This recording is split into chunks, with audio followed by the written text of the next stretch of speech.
સૌથી પહેલા દોસ્તો આપણે વાત કરીએ તો રવિ પાકોના વાવેતરને લઈને સરકારે કરી એડવાઇઝરી જારી। તો ખેડૂતો માટે મહત્વપૂર્ણ સમાચાર સામે આવ્યા છે। તો સરકારે રવિ પાકોના વાવેતર કરતા ખેડૂતો માટે વિશેષ એડવાઇઝરી જાહેર કરી છે। તો દિવાળી પછી ખેડૂતોએ રવિ પાકોના વાવેતરની શરૂઆત કરી છે। તો ખેડૂતોએ શિયાળુ પાકના વાવેતર માટે ચણા, રાઈ, લસણ, જીરું, ઘઉં, ધાણા, ડુંગળી અને મેથી જેવા વિવિધ પાકોના ઉચ્ચ ગુણવત્તા ધરાવતા બીજવાળો અગાઉથી જ મેળવી લેવો જોઈએ। તો તાપમાનના કારણે વિપરીત અસર પણ થઈ શકે છે। બીજા સૌથી મોટા સમાચાર સામે આવ્યા છે। મગફળી વેચવા માટે 3,29,552 જેટલા ખેડૂતોએ નોંધણી નોંધાવી છે। જ્યાં દોસ્તો રાજ્ય સરકાર દ્વારા દર વર્ષે લાભ પાંચમથી ટેકાના ભાવે મગફળીની ખરીદી શરૂ થતી હોય છે। તો આ વખતે સરકારે મગફળી સહિતના ખેત ઉત્પાદનો વેચવા માટે ઓનલાઈન નોંધણીની મુદત 10 નવેમ્બર સુધી લંબાવતા ખરીદીની તારીખ 11મી એ સોમવારથી શરૂ થશે। તો જેમાં ગઈકાલે સાંજ સુધીમાં 3,29,552 જેટલા ખેડૂતોએ મગફળીના ટેકાના ભાવે વેચવા માટેની નોંધણી કરાવી છે। આગળ દોસ્તો વધુ એક સૌથી મોટા સમાચાર મળ્યા છે। ઈએમઆઈ એટલે કે હપ્તા અંગે લેવાયો મોટો નિર્ણય। જ્યાં દોસ્તો રિઝર્વ બેંક ઓફ ઇન્ડિયા એટલે કે આરબીઆઈના ગવર્નર શક્તિકાંત દાસે સ્પષ્ટતા કરી છે કે ઊંચા ફુગાવા દરને ધ્યાનમાં રાખીને આરબીઆઈ દ્વારા હાલમાં જ વ્યાજ દરોમાં કોઈ પણ ઘટાડો કરશે નહીં। તો ઉલ્લેખનીય છે કે ઈએમઆઈ એટલે કે હપ્તા ઓછા થવા ઉપર હજુ પણ રાહ જોવી પડશે।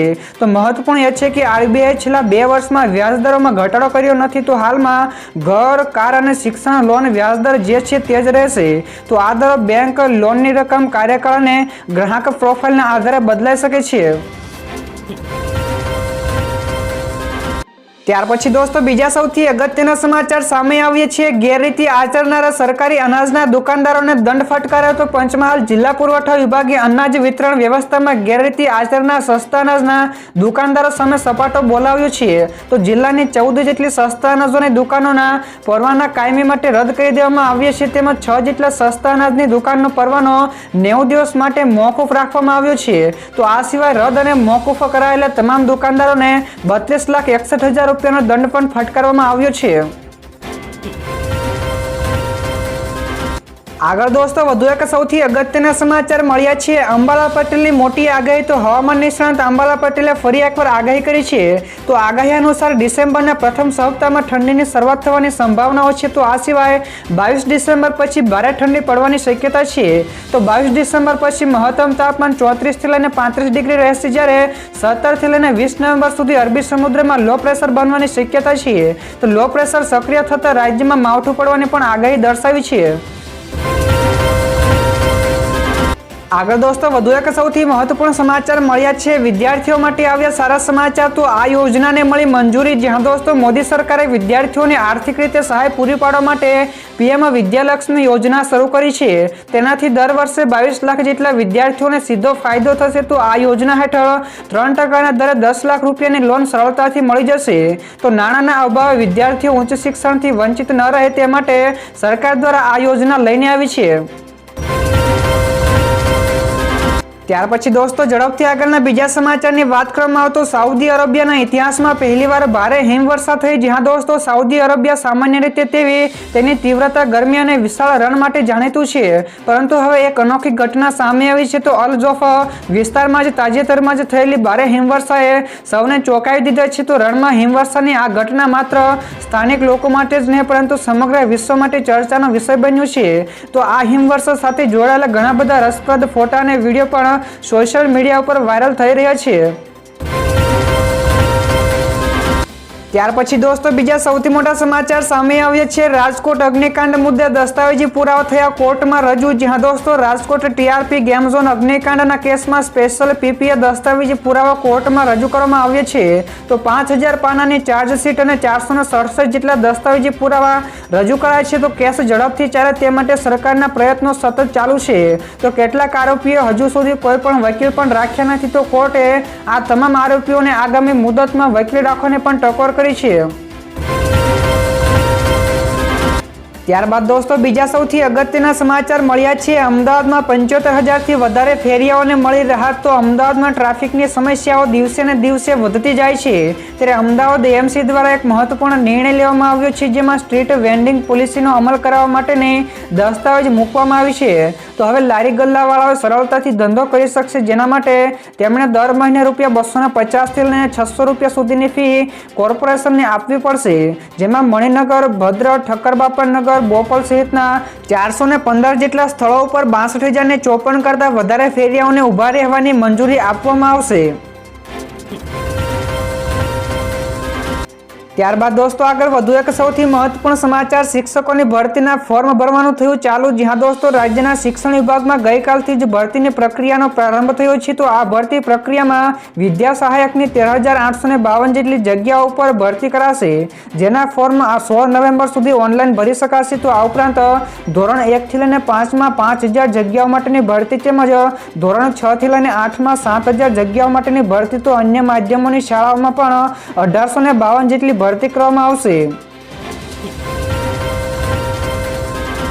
ત્યારબાદ દોસ્તો આ સિવાયના બીજા સમાચારની આગળ વાત કરવામાં આવે તો સોનું થયું સસ્તું। તો સોના અને ચાંદીના ભાવમાં ગઈકાલે મોટો ઘટાડો જોવા મળ્યો છે। તો Indian Boolean and jewellers association એટલે કે IBJA અનુસાર 24 કેરેટ સોના 10 ગ્રામનો ભાવ ₹1,580 ઘટીને ₹76,556 થયો છે। તો અગાઉ તે ₹78,136 પ્રતિ 10 ગ્રામે હતો। તે જ સમયે ચાંદીમાં પણ ₹2,748 ઘટીને તે પણ ₹90,153 પ્રતિ કિલોગ્રામ ઉપર આવી ગઈ છે। તો અગાઉ ચાંદીનો ભાવ ₹92,901 હતો। ત્યાર પછી દોસ્તો બીજા સૌથી મોટા સમાચાર સામે આવ્યા છે સ્મૃતિ ઈરાનીનું મોટું નિવેદન, કહ્યું કે આતંકવાદીઓએ ગાંધી પરિવાર પાસે માંગી મદદ। જ્યાં દોસ્તો સ્મૃતિ ઈરાનીનું મોટું નિવેદન સામે આવ્યું છે। તેમણે જણાવ્યું કે વિધાનસભામાં બંધારણનો શ્વાસ રૂંધવાનો પ્રયાસ થઈ રહ્યો છે તો કોંગ્રેસ અને નેશનલ કોન્ફરન્સ દેશ તોડવાનું કામ કરી રહી છે। તો સ્મૃતિ ઈરાનીએ કોંગ્રેસ ઉપર વાક કલમ 370 નાબૂદી પછી આતંકવાદી ઘટના ઓછી થઈ છે। તો આ ઉપરાંત યાસીન મલિકની પત્નીના પત્ર અંગે સ્મૃતિ ઈરાનીએ કોંગ્રેસ ઉપર પણ આકરા પ્રહારો કર્યા હતા। તો દોસ્તો બીજા સૌથી અગત્યના સમાચાર સામે આવ્યા છે દ્વિશતાબ્દી મહોત્સવનો રંગે ચંગે થયો પ્રારંભ। જ્યાં દોસ્તો ગઈકાલથી વડતાલમાં દ્વિશતાબ્દી મહોત્સવનો રંગે ચંગે પ્રારંભ થઈ ચૂક્યો છે। તો આ દ્વિશતાબ્દી મહોત્સવ દિવ્ય ભૂમિ વડતાલમાં 7 નવેમ્બરથી એટલે કે ગઈકાલથી 15 નવેમ્બર સુધી ચાલશે। તો દેશ અને વિદેશના હજારો હરિભક્તોનો પ્રચંડ પ્રવાહ વડતાલ ધામ તરફ શરૂ થયો છે। તો દ્વિશતાબ્દી મહોત્સવના પ્રારંભે પોથી અને કળશ યાત્રામાં 10,000થી વધારે મહિલાઓ પણ જોડાઈ હતી જ્યારે આ દરમિયાન 200 જેટલા ભક્તોએ શંખનાદ કર્યો હતો અને મહોત્સવનો દીપ પ્રાગટ્ય કરીને ખુલ્લો મુકાયો હતો। તો દોસ્તો આગળ વધુ એક સૌથી મોટા સમાચાર મળ્યા છે। ઉદ્ધવ ઠાકરે કહ્યું કે અદાણીનો કરોડોનો પ્રોજેક્ટ રદ કરી નાખીશે। જ્યાં દોસ્તો મહારાષ્ટ્ર વિધાનસભા ચૂંટણીને લઈને ઉદ્ધવ ઠાકરે પોતાની પાર્ટીનો ચૂંટણી ઢંઢેરો જાહેર કર્યો છે। તો ચૂંટણી ઢંઢેરામાં ઉદ્ધવ ઠાકરે તમામ વિદ્યાર્થીઓને મફત શિક્ષણ અને આવશ્યક ચીજવસ્તુઓના ભાવને સ્થિર કરવાનું પણ આશ્વાસન આપ્યું છે। તો આ ઉપરાંત ઉદ્ધવ ઠાકરે અદાણી ગ્રુપને આપવામાં આવેલી ધારાવી રીડેવલપમેન્ટ પ્રોજેક્ટને પણ રદ કરી નાખવાનો વાયદો પણ કર્યો છે। તો MVAએ પણ પોતાનો ચૂંટણી ઢંઢેરો જાહેર કર્યો છે। તો દોસ્તો ફટાફટ આગળના બીજા સમાચારની વાત કરવામાં આવે તો સુપ્રીમ કોર્ટે કહ્યું કે ભરતીની પ્રક્રિયા શરૂ થયા પછી નિયમો બદલી શકાશે નહીં। જ્યાં દોસ્તો સરકારી નોકરીઓ ઉપર સુપ્રીમ કોર્ટે મોટો નિર્ણય સંભળાવ્યો છે। તો કોર્ટે કહ્યું કે એકવાર નોકરીની પ્રક્રિયા શરૂ થઈ ગયા પછી તેનાથી સંબંધિત નિયમોમાં કોઈ પણ પ્રકારનો ફેરફાર કરી શકાશે નહીં। તો રાજસ્થાનમાં એક ઇન્ટરવ્યૂ બાદ નિયમોમાં ફેરફાર કરવામાં આવ્યો હતો। તો આમાં ભરતીની પ્રક્રિયા શરૂ થયા પછી લાયકાત ધરાવતા નંબરો બદલવામાં આવ્યા હતા। તો આ અંગે સુનાવણી કરતા કોર્ટે આ નિર્ણય સંભળાવ્યો હતો। તો દોસ્તો ત્યાર પછી આ સિવાયના બીજા સમાચારની આગળ વાત કરવામાં આવે તો 140 ટન પ્રતિબંધિત લાલ રેતીનો જથ્થો ઝડપાયો છે। તો મુન્દ્રા પોર્ટ ઉપરથી પ્રતિબંધિત માલ મિસડિક્લેર કરીને આયાત અને નિકાસ થતી હોય છે જેની ચોક્કસ માહિતીના આધારે કસ્ટમ અને DRI દ્વારા કામગીરી કરવામાં પણ આવતી હોય છે। તો ગત વર્ષે પોર્ટ ઉપરથી ગાર્નેટ નિકાસ થતા હોવાના અનેક કિસ્સાઓ પણ આવ્યા હતા। તો ફરી એકવાર પ્રતિબંધિત ગાર્નેટના જથ્થાની નિકાસ કરવામાં આવી રહી હતી। તો 5 કન્ટેનરમાં તપાસમાં મળી આવેલ 140 ટન